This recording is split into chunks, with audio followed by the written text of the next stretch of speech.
Good morning, welcome everyone. I see we've still got a few people coming through. I hope you're enjoying day 2 so far. So this is the second session of the day. We'll get you nearly halfway through the day after this. So my bet paid off. If you put AI in the title of a session, you'll get the biggest room and the biggest audience. So welcome to the most popular session. Joking aside, this is a huge topic of conversation in our industry, particularly in the field of analytics. And we want to spend some time talking through some of the concepts of, what we mean when we're talking about AI in the field of analytics, concepts around machine learning, and then we'll actually bring it right through, we'll break through the hype, and we'll actually have a couple of really good speakers who are going to talk you through some real-life use cases around how they're actually, getting quick wins out of this. They're demonstrating business value through these techniques.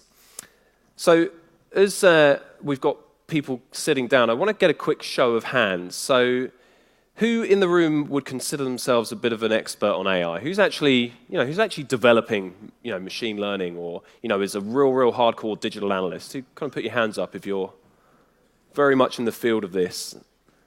You're either asleep or no one's an expert. And who in the room is probably more of a customer experience, business professional, marketing, a bit more on the business side of things? Hands up. Okay, that's good. That means my first 20 minutes will be even more relevant than it could have been. So I want to spend about 15-20 minutes giving you a quick primer. Let's kind of level set on some of these concepts, because there's pretty much not an article that I read that doesn't mention this, technology and how it's going to change the world, both, personally and professionally. So I'm going to start off by giving you a quick history lesson, bit of a primer on some of the terms and the subjects that we'll hear our next two speakers go through. And really what we're faced with in much of the narrative around AI is this notion of recreating the human brain, right? Are we remodeling the mind? We have some fantastic, news institutions that will have us believe that the robot takeover has begun. And I think actually, unfortunately, a lot of the narrative kind of glues together a few different concepts. We tend to read a lot about AI and it's bunched together with robotics, for example. And things like this certainly don't help. It causes a little bit of fear. But I want to talk through, actually, let's deconstruct that and let's look at, the concepts within artificial intelligence and really look at that in a bit more detail. So let's do a quick history lesson. Does anyone, and feel free to shout nice and proud if you know the gentleman in the bottom left-hand corner here. Someone must know him. Alan Turing, very good. So, one of the arguments is that, Alan Turing he's known as the kind of godfather of AI. So for those of you that do need a history lesson on this fantastic man, he cracked the Enigma code in World War II. He was one of the first people to actually, play chess with an algorithm. This is a really interesting story. And I think it was 1951, he developed an algorithm that could play chess, way before IBM and lots of other people. He tried to actually use that in one of the commercially available computer, the first commercially available computer, and it broke. So he took it to play chess with his friend, and he actually wrote out the algorithm. It would take him about 20 minutes to play a move, to consult his algorithm each time.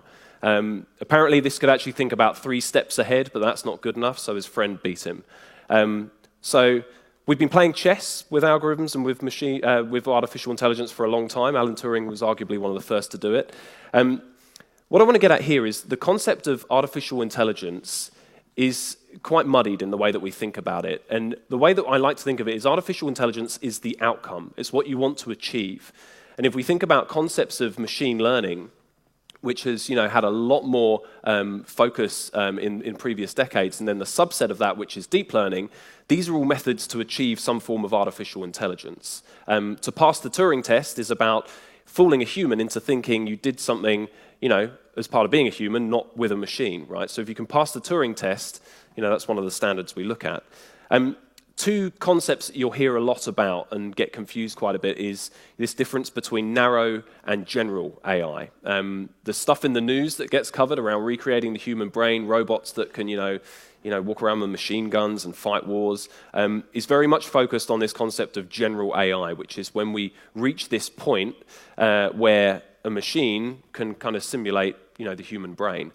That doesn't exist yet, and we're not going to talk about that today. Certainly where Adobe's focused is very much on how do we use machine learning capabilities to give you AI around very narrow use cases. So things that are much more focused, much more specific. So general purpose AI doesn't exist yet today. But obviously in the last, probably in the last decade or so, we've seen a lot more momentum gaining around this subset of machine learning, which is called deep learning, which is about artificial neural networks, starting to, kind of model some elements of the human brain where we're able to actually become more kind of sentient and aware in these approaches. Anyone that's read up on this will be very familiar with what's driving this from a technology perspective, because if you look at this, the concepts of machine learning and artificial neural networks have been around for a very, very long time. What's powering this now is, firstly, the access to a huge amount of computing and processing power. If you think about, the fact that you can start simulating these models in the cloud, and we pretty much have an abundance of computing power. And then the other thing is this availability of data. We have digitized the world's data. We have a huge amount of labeled and structured data that we can now train these algorithms on. So this is, what's compounding this effect and actually giving us a lot more value from this as well. So a lot of terms on there. For those of you that aren't familiar with that, that should give you a bit of a kind of sense check.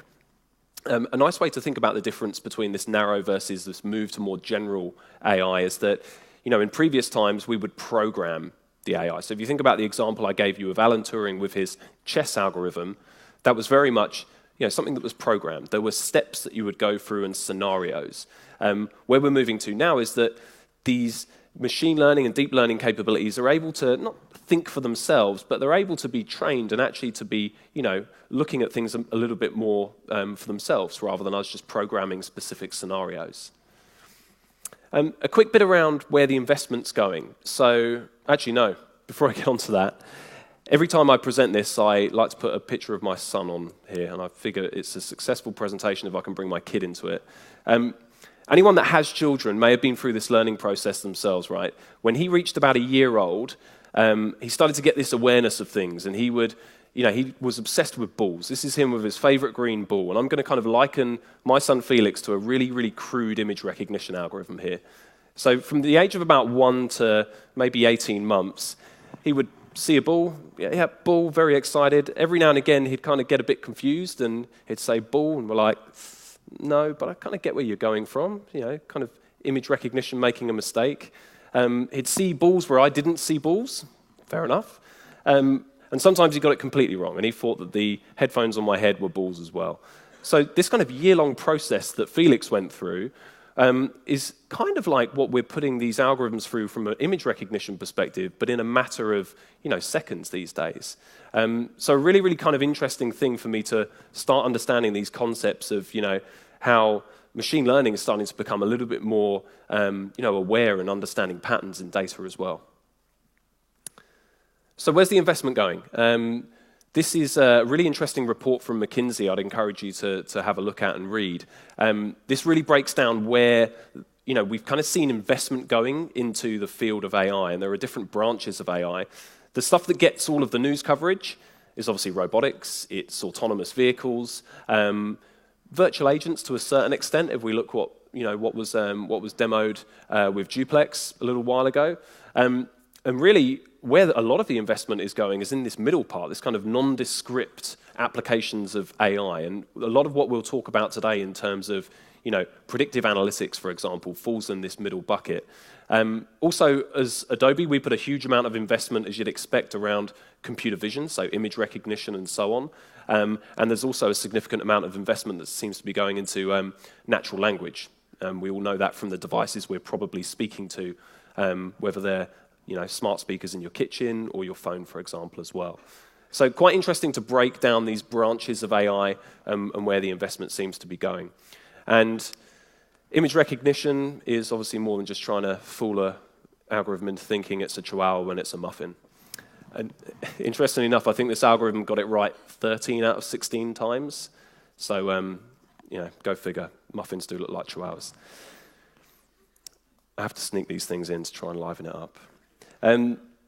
So what does that mean for us as business, right? We've kind of got across some of the concepts of AI and where the investment's going and really trying to demystify that. But as enterprises and businesses, it's front of mind for most executives. So the vast majority of executives, are seeing technologies like AI being able to sustain or build a competitive advantage. So we know it's on the executive agenda.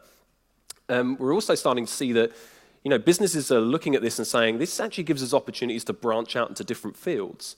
It could be a traditional bank looking at it and saying, we've actually got a pretty good data and analytics practice. Perhaps we could use that as a service to some of our institutional or business customers. Perhaps we could be an advanced analytics platform for these businesses. So there's a lot of opportunity, and actually Forrester have given a stab at quantifying this, and they're saying by 2020, and quick sense check, that's like 18 months away, they're saying that businesses will actually be looking at a benefit of about 1.2 trillion in terms of what they'll be taking from competitors that don't adopt this technology. So it's very front of mind for us. I'm sure a lot of you are making investments in this and starting to test it. There will be this hockey stick moment where we start to see businesses and that gap between leaders and laggards really start to expand further.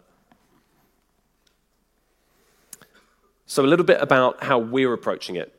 Some of you would have heard us talk about Sensei yesterday, or if you've been to events prior. We made a big statement to the market around about 18 months ago that Adobe was serious on this, and we saw it as one of our big strategic pillars in terms of how we develop our products. So we introduced Adobe Sensei. It's not a person, it's not an engineer, it's not a mainframe computer that's a big brain. What it is, it's a collection of features that we've been building actually for a number of years, and a common framework that means that we can use those features across all of the different solutions.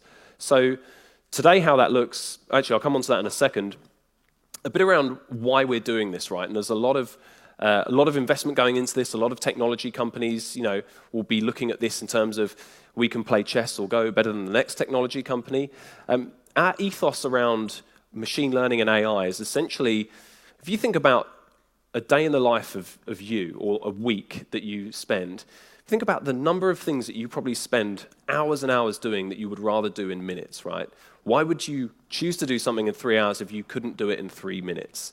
And you're pretty much left with the stuff that revolves around collaborating with people, speaking to people, working strategically. But when you think about the processes that you might have to do in our technology, we're really focused on trying to accelerate your time within that. So our theory is if we can give you back some time in the day, it can focus you on the things that really matter.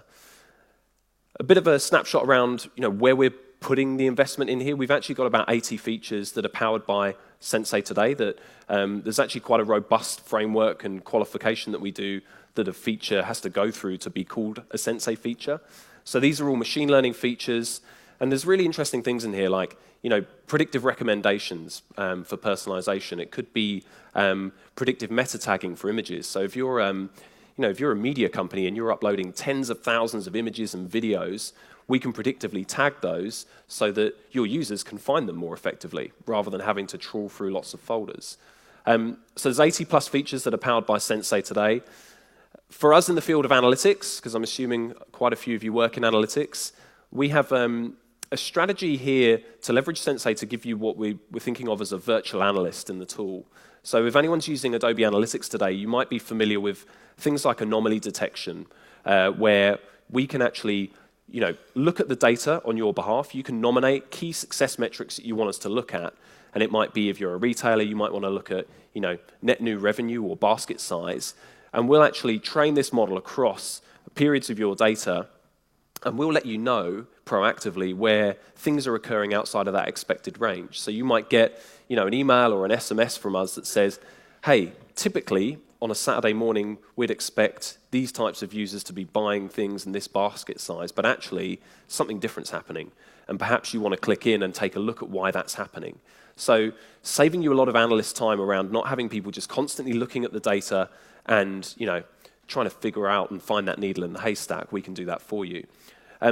This is a strategy that's ongoing for us. So we're very much focused around how do we take that to the next level. Once we've told you something's happening, we've allowed you to understand why that's happening. How can we then provide you a recommendation to capitalize on that? So saying, we know that this is happening across your site, and here are groups of users or attributes that you might want to focus an audience segment around to go off and find more people that could do that as well. So virtual analyst is a kind of key focus for us around analytics. I'll go out on a limb here and say the less time that you could spend in analytics, the better through these types of features. And then I'll give you a quick example around something at the other end of the spectrum. Can I get a show of hands? Anyone who is a budding photographer, or anyone use Photoshop in the room? That's pretty good for a room full of people focused on analytics. So anyone that's used Photoshop might be familiar with this feature we have called Smart Fill, or Content-Aware Fill. And this is a really awesome feature. If you take a picture of the beach and there's an annoying plane in the sky, you can kind of draw a little lasso around the plane and we'll predictively fill it and color it in with the sky. Works really well for skies. Doesn't work too well on faces, as we found out in our research lab. And this is a feature that's leveraged machine learning for a number of years. But essentially what we're doing is we're just analyzing, the pixels around that image. We're looking at the color spectrums and things, and then we're, filling it in with what we think might make sense. So it really sucks on faces. It doesn't work very well. What's recently come out of our research lab is through training this across millions of our stock photography images that we have, the algorithm's actually starting to get an understanding around the fact that this is a face. And so it's starting to say, well, I know it's a face and an eye doesn't belong in the middle of the two other eyes. And actually, if you're a photographer and you're looking at this is going to save you quite a bit of time. It's not perfect. You're going to have to touch it up. But it really starts to move it in the right direction and go back to that notion of trying to take, a process down from hours down to minutes. So a lot of great applications around this. If anyone was in a session we ran at 9 a.m. this morning, you would have heard me talk about how we're starting to approach Sensei in different ways. So I've spoken a bit around the 80-plus features that you have out of the box with Adobe Sensei. But we also understand that most of the organizations we work with have huge investments in data science, machine learning. I speak to teams recently that are, focused on, they're called deep learning teams. So we know that you have a huge investment in this. So what we're doing with Sensei now is we're starting to open up the framework. If you look at the top layer here, this is the 80-plus features that are really geared towards business users or, kind of more basic analysts, where you can go in, you can run a propensity model, and Adobe powers that for you. The next level down is where we're starting to open up the framework so that you can perhaps take our propensity model but train it across your own business data. Because you know that Adobe's building a propensity model, but we're not necessarily building it specifically for a retailer that focuses on footwear.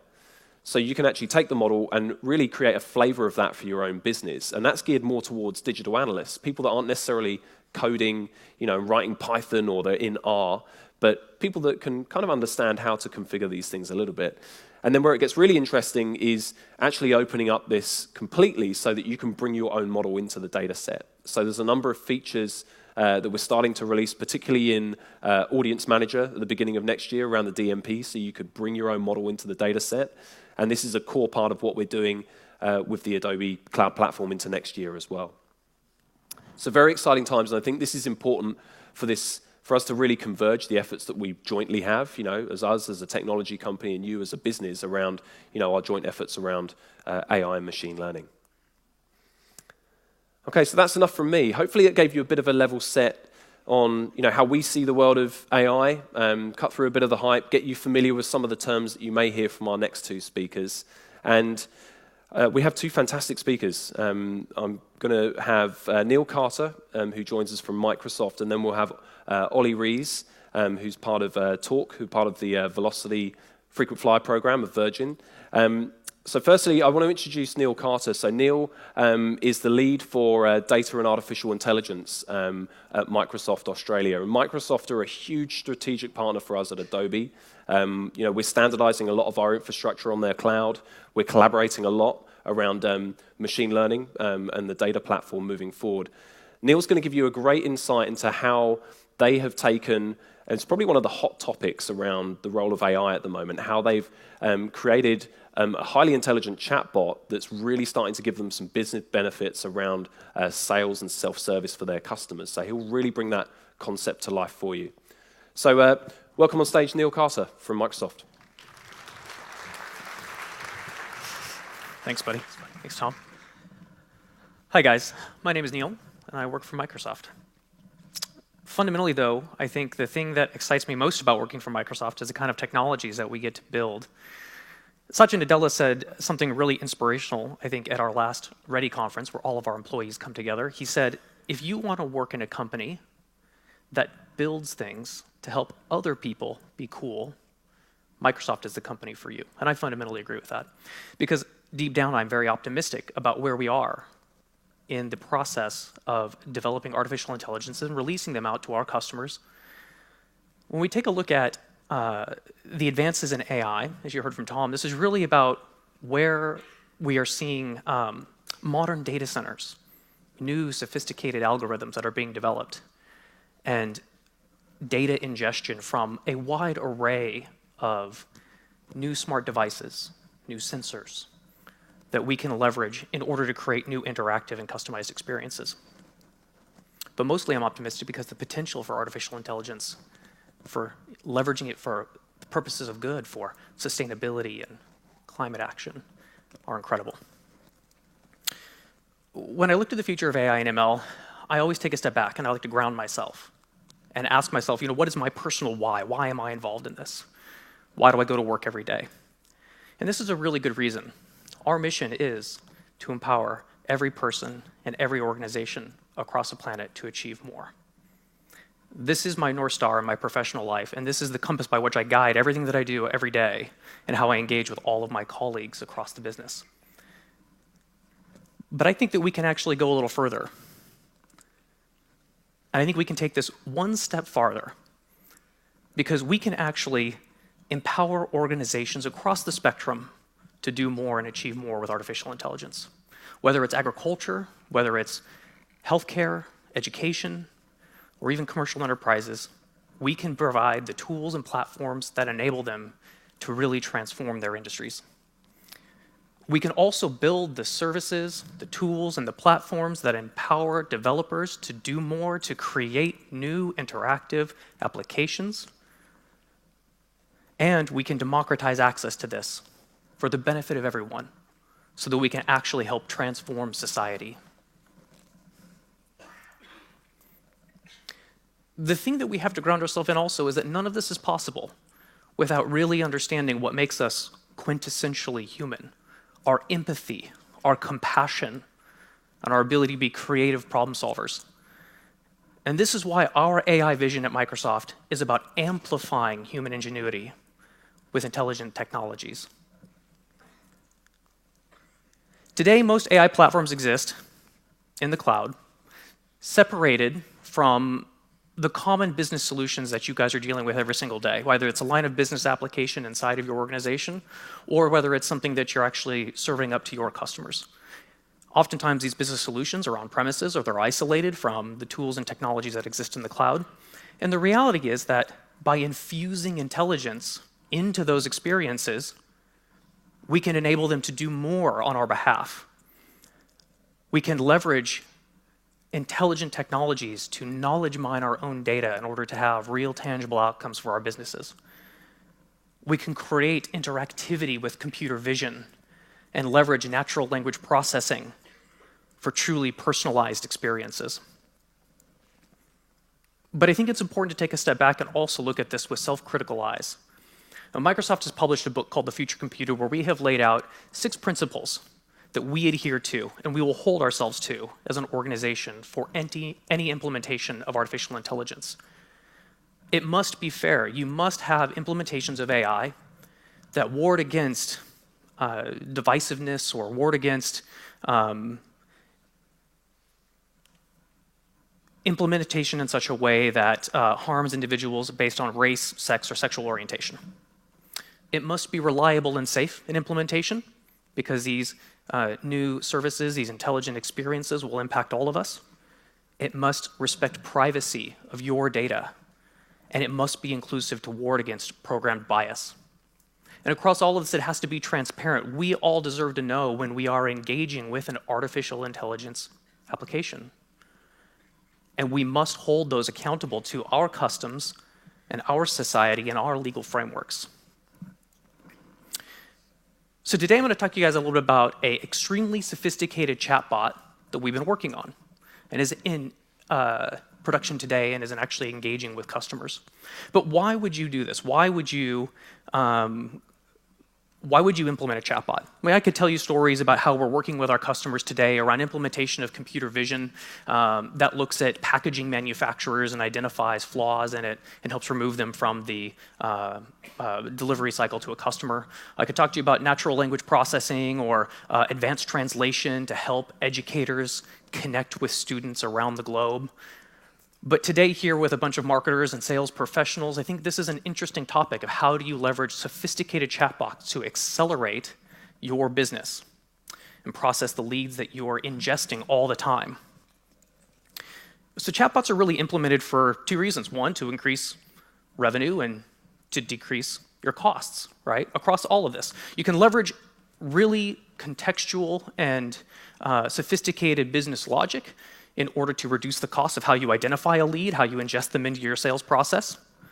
You can do that with lead scoring, of how you ensure that you're only putting your human resources against those leads that have the highest propensity to buy.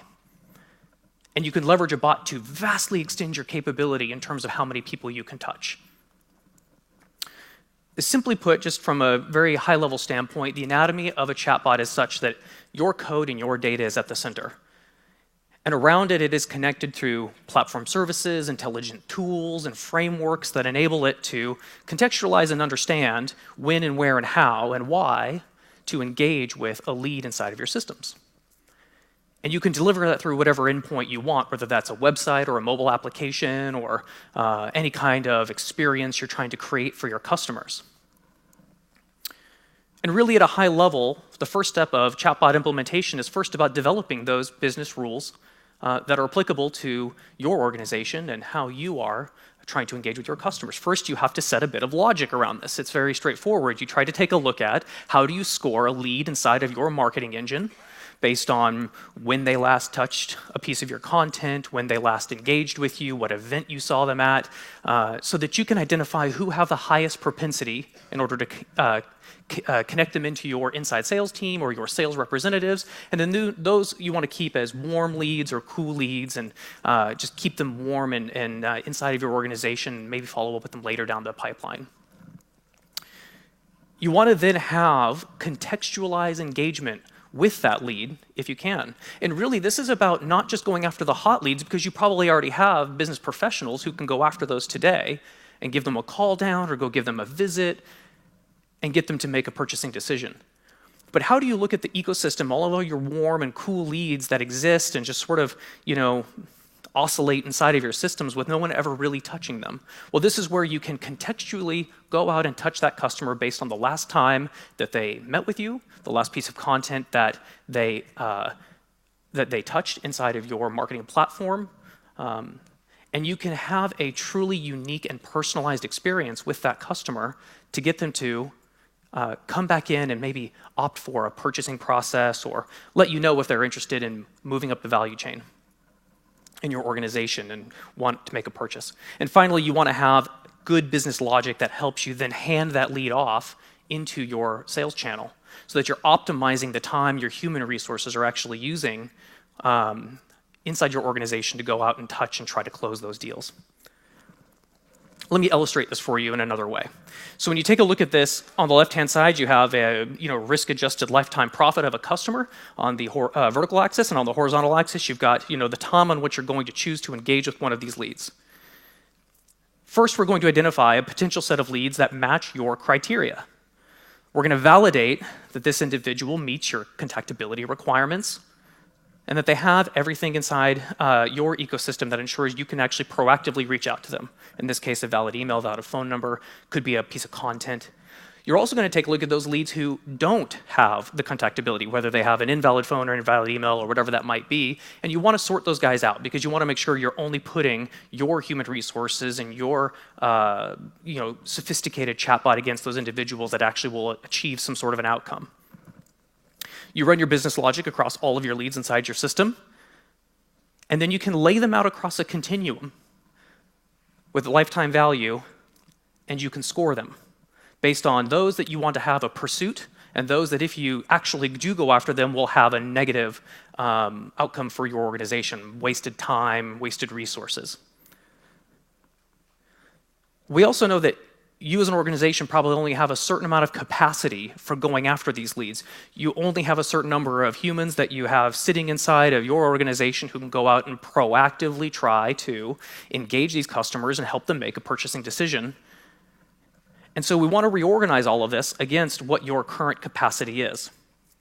You want to drive it maximum revenue and minimum cost. And this is the thing we see every single day with our customers, especially those who are looking for improving their sales and marketing processes.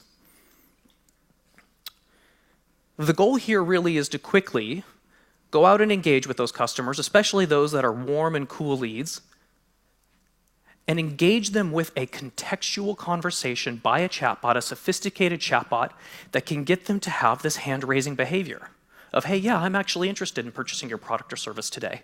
You can actually achieve greater lifetime value out of these customers because they will self-nominate that they want to have a follow-up with you.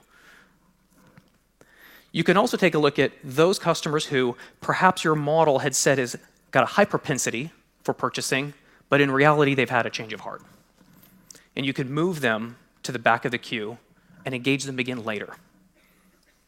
You can also test your model by saying, hey, of the customers that I have today, which of those are actually lower in terms of my propensity, and are they actually interested in making a purchasing decision now because maybe there's a different product or service they've engaged with outside of my purview or outside of what I've been able to track, and we can rapidly move them up the value chain and get more value out of that customer. By working all of your leads in this way, you can actually vastly extend the number of individuals you touch inside of your sales and marketing platform and extend your capacity all the way to the end of those that are potentially profitable based on the business logic that you put in place. You can organize these leads based on who has the highest propensity to buy, who is establishing that hand-raising behavior. You can move them to the front of the queue. And as you can see here, you can actually greatly increase from your original capacity to new capacity in terms of engaging with those customers through the implementation of such a sophisticated chatbot. And then you can take the time to focus your human resources to close those deals on those that are going to be the most profitable for your organization. Let me share with you and introduce you guys to Kristen Meyer. This is our chatbot. We purposefully call out when she sends an email that she is a virtual assistant because, as I said at the beginning in the ethics piece of this, there is no reason why anybody should interact with AI without knowing that it is indeed artificial intelligence. So we call out that she's a virtual assistant. So as you can see here, I've signed up for a trial with Azure, and she's written me and said, hey, Neil, just want to know if there's anybody I can connect you with inside the organization. Can I connect you with one of our cloud architects who can help you along the way? Well, maybe I'm away on a holiday, or maybe I just kind of shrug it off because I'm busy. We're all busy, right? And I don't answer. Well, she'll come back to me again just one more time and say, hey, guys, what's going on, Neil? Anything else we can help you with? And you'll see that when I respond to her and I say, hey, actually what I'm really interested in is MySQL, NoSQL, Raspberry Pi implementations, she can change the status of me as a lead to hot. She will capture all of this contextual information that we've just shared through our conversation and hand that over to our sales professional, who then gets the complete context of everything we've had a conversation about, the product that I'm interested, when we had a conversation, the particular services or platforms I'm interested in, and they can call down to me and actually have a more real, genuine conversation that's contextualized to where we've been interacting before. But the reality is that this is really about driving a stronger sales funnel for the organization. And the proof is in the numbers. So when you take a look at this, you can see that on the left you have the non-bot leads and how those flow through our system with a very low, I would say, percentage to actually transition into a sales opportunity. We can side by side take a look at where we have implemented this chatbot and take a look at how that funnels through. Now, the thing that I would call out here is not only do we come in with higher quality leads that actually get qualified by a human sales representative, we actually also have a really strong sales opportunity created at the end. And in fact, in this particular implementation, we see a 3x increase from non-bot leads to bot leads when we have leveraged this, which drives real business outcomes for our organization. This is technology you can implement today right now. This is actually what Microsoft has done, but we help all of our customers do this as well. AI is not just about these kinds of implementations. There are many other things that we can apply AI to, and many of them are things that will, as I said at the beginning, fundamentally change how we engage in our society. I'm going to share with you a video about where we have developed some really innovative AI solutions that can touch people from all walks of life. I hope you enjoy it. Artificial intelligence isn't coming. It's here. It's the defining technology of our time. But it's human ingenuity that makes it so powerful. Jane started losing her vision when she was 12. California Street. She uses Seeing AI, I crept down the stairs. I crept down the stairs and out the door, which enables her to read and navigate her world. Microsoft AI is helping farmers adapt to climate change, We can use technology to help feed the world without wrecking the planet. enabling wildlife conservation, The ability to use AI really democratizes science. WildMe uses images from any source to help study endangered species. and creating new ways for people with hearing loss to communicate. I want the exact same information that my hearing friends have. It's more than just imitating intelligence or sounding like a human. Microsoft AI is changing every industry, from healthcare And now you can see these finite details, the relationship with many structures. to engineering and telecommunications. We are using artificial intelligence to change the way we are relating to customers. AI lets us put people first. The Microsoft tools really enabled us to breathe digital life into an iconic brand persona. The product that we make is not a thing in a box. Microsoft AI empowers others to create experiences and potential. This is just the beginning. Artificial intelligence, it's just opened up this whole world. The future we invent is a choice we make.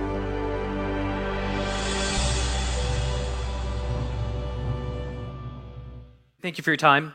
These are my details. I want you to reach out and connect with me. If you guys have any questions, if I can help you in any way, that's what I'm here for. And we have a team behind us that can really help come in and support your organization. So please proactively reach out to me. Thank you. I hope you enjoy Symposium, and I'm going to invite Tom to come back out and introduce our next speaker. Thanks. Thanks, buddy. Thank you.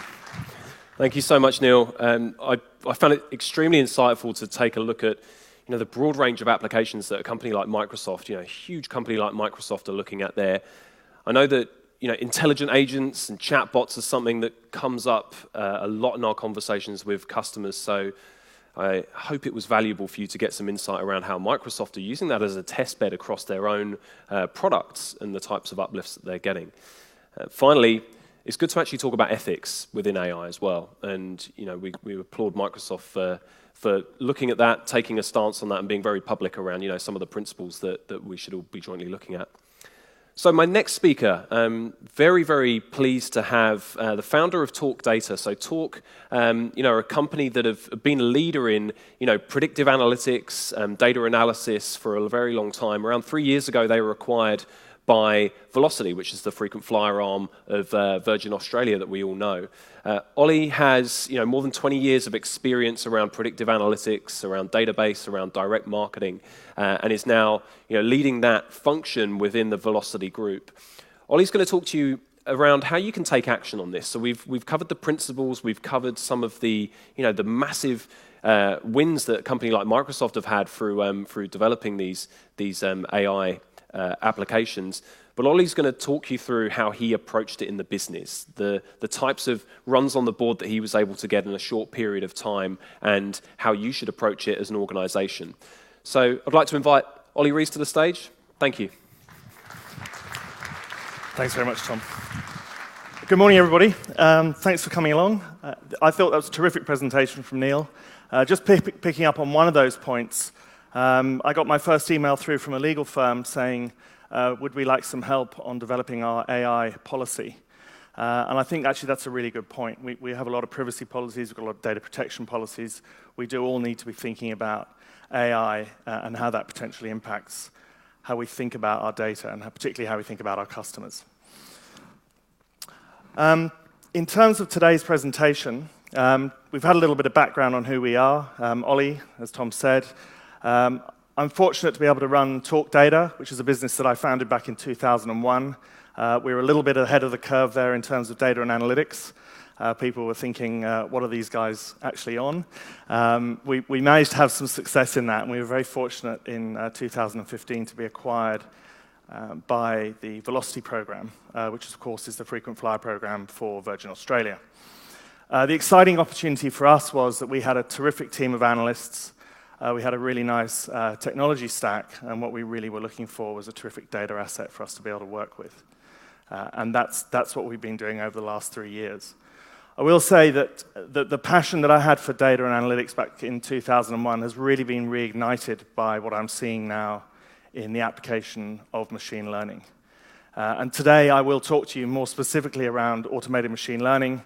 I think the chatbots, I think robotics, all of those things are terrifically exciting areas of our industry, but generally globally. And even when we see the conflict between some of the leading commercial minds around whether this is a good thing or a bad thing, clearly it's a big opportunity. But the opportunity we have and the challenge that we have specifically within Velocity is that the program itself is all about creating great experiences for our members and great results for our partners.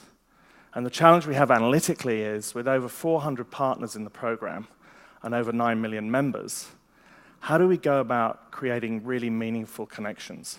How do we work out who should we be talking to about what, and very, very importantly, at what time? So the story about Velocity and machine learning. How did we go about it, and why did we do it? Pretty straightforward, actually. We got, obviously, as many people did 18 months or 2 years ago, very excited about reading some of the possibilities, seeing how some of the world's leading organizations were going in this direction. We're part of a business that has a significant increased focus on analytics, which was one of the key drivers for the acquisition.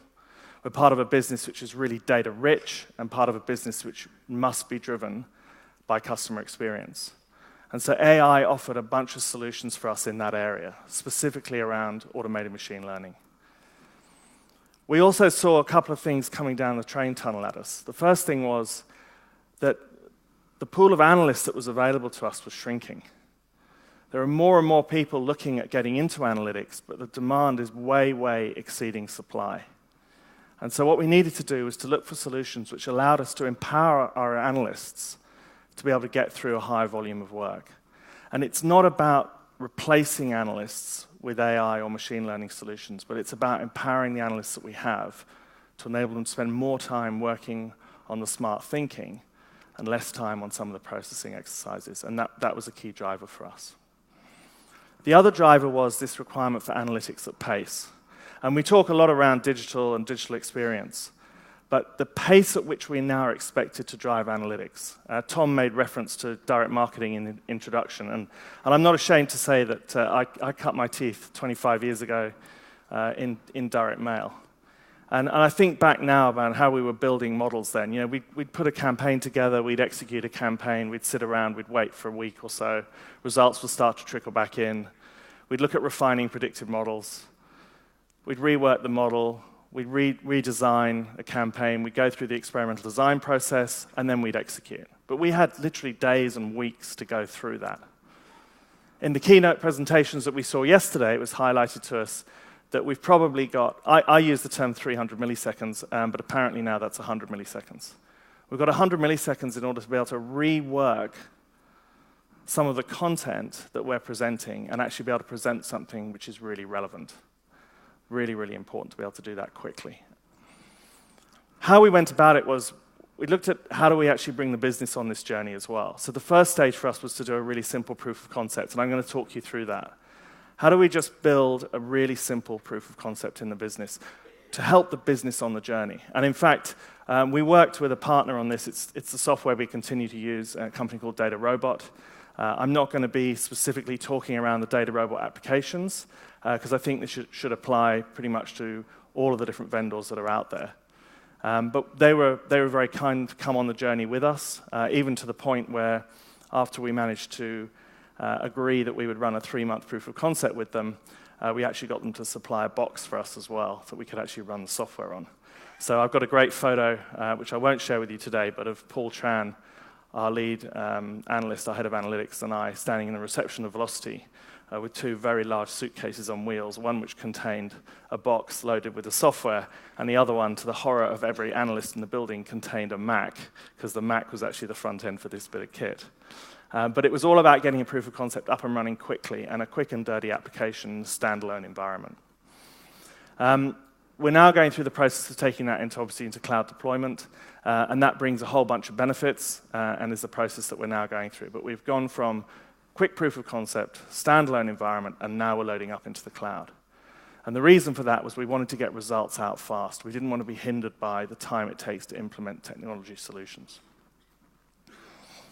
So what did we actually do? Well, we recognized a couple of things very early on. The one was the requirement for quick wins. We needed some really quick wins, and this was because a lot of people in the organization, and a lot of the reading that we do as well, a lot of people don't really understand what we're talking about. They don't really understand what it is we're trying to achieve. So the faster we can get quick wins out, the better for the business. And then we had to have an educational process as well. We had to be able to educate people along the way because, as Tom pointed out, there's an awful lot of noise around robotics and the threats of AI and all the bad stuff. So how can we bring the business on the journey to help understand that this is about something which is actually going to help us commercially and do that quickly? So what we did is we thought, right, we'll pick on two use cases, and we'll relentlessly focus on those. And the first thing we'll try and do, very simplistically, is we'll take some analytics and some modeling and stuff that we do already, and we'll just try and do it better, and we'll try and do it faster. Seemed like a good idea. One of the key drivers for us is how do we actually predict which are the best redemption opportunities for people within the program. So we spend a lot of time and effort helping people understand where they can earn points, but how do we help people understand how they can best redeem points? So we looked at how we could build a predictive model faster and better in that redemption space. And then the other thing, just to provide the team with a decent challenge, was we said, okay, how about if we try and achieve the impossible? And this quote, the half the money I spend on advertising is wasted, the trouble is I don't know which half. It's attributed to many people. I always thought it was Lord Leverhulme. It's Wanamaker. It's a bunch of different people. But what we thought was, how can we use the increased computing power that we've got and the increased access to this smart tech to try and get better at understanding where our marketing dollars are going and what's actually working for us? So in the first case, in terms of the modeling around how do we drive smarter messaging and how do we drive smarter predictions around redemption, what we took is we obviously looked at a multi-class propensity model, not obviously, but we looked at a multi-class propensity model. And the challenge here is I wanted to get us away from the kind of dumb idea of retargeting. The thing that drives me nuts, retargeting in itself, really powerful. But how many people here have booked a holiday? I'm very fortunate now, being part of the Virgin Group, that I get to fly. I get to fly at a relatively low cost. But what I don't like is, I went away to the US back in November last year. I was lucky enough to be in Spain in March this year. I'm still getting messaging through from the consolidated accommodation providers offering me great offers for accommodation in New York and Madrid. They're still bombarding me with messages. Now, I can see that there could be a predictive model around, yeah, Ollie goes to New York and Madrid, therefore we should continue to talk to him about that. But the reality of it is they've got the data.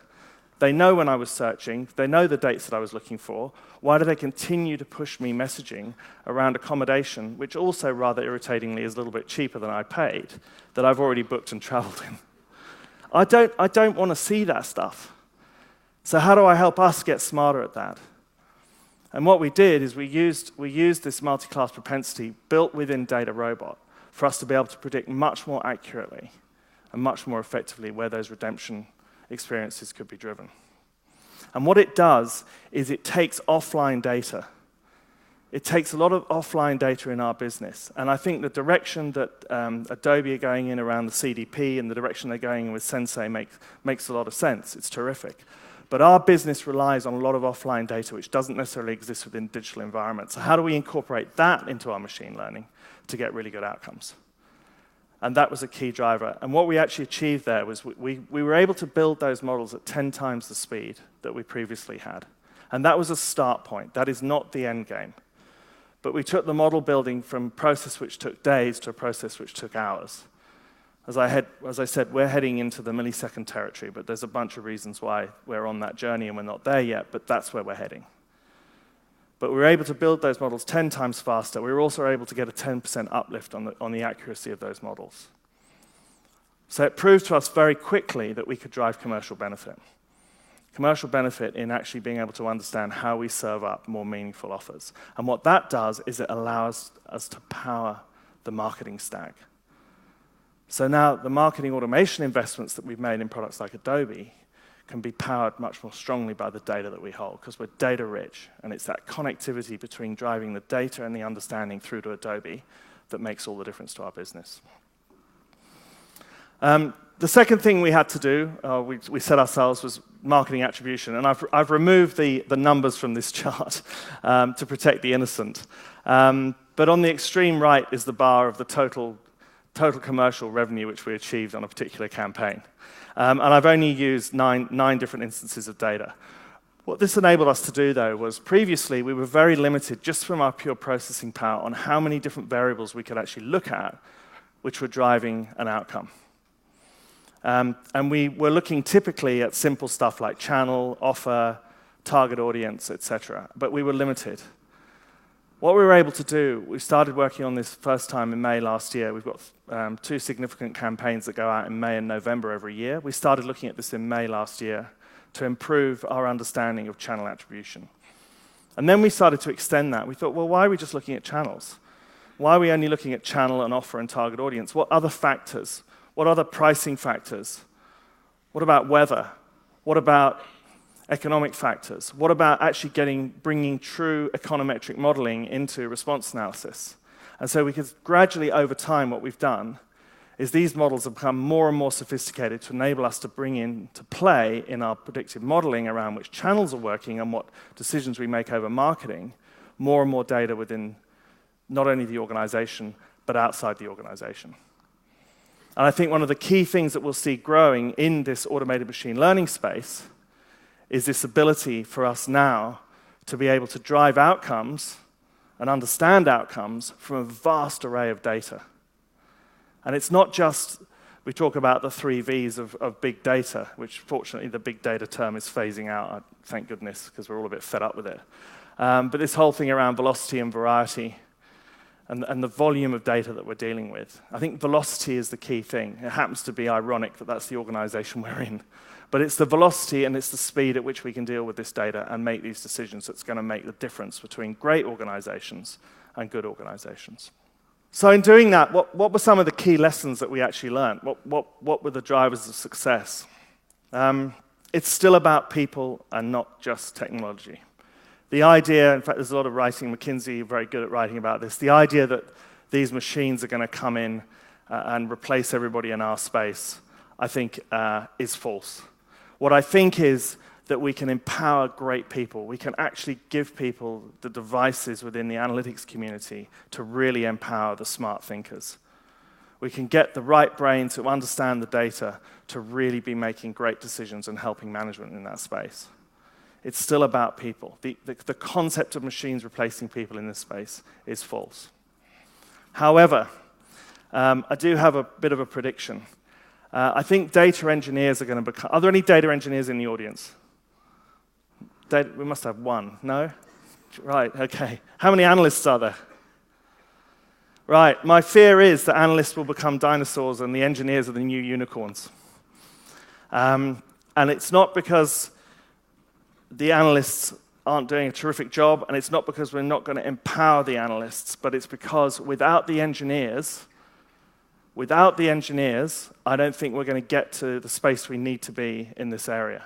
And I think data engineering will see a massive resurgence in the requirement for data engineering skills to empower the analysts. So for the analysts to get access to the data that they need, to build the models, to create the machine learning algorithms to actually drive the business, they're going to require more and more data, and that data is going to have to get to them somehow, and it's going to be down to the engineers to work that out. And I think that what we will see is the analysts, unfortunately, being choked a little bit by lack of access to the right data if we don't invest equally in developing data engineering skills alongside our analytical skills. Quick wins are vital, right? We know that, right?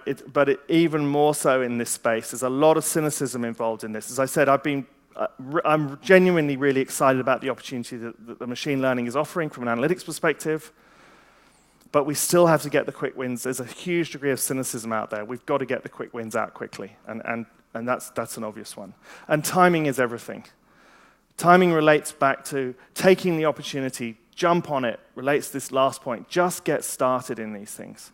Find a way of getting started. Find a way of thinking of ideas, areas and opportunities where you can help move the business and get started.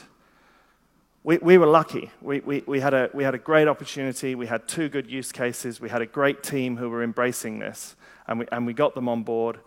We worked with the Data Robot guys. We got the case studies out. But it took me way longer than I had expected to do that. But because we got started, we've been doing this stuff now for over 12 months. And what we've learned in the last 12 months has been significant.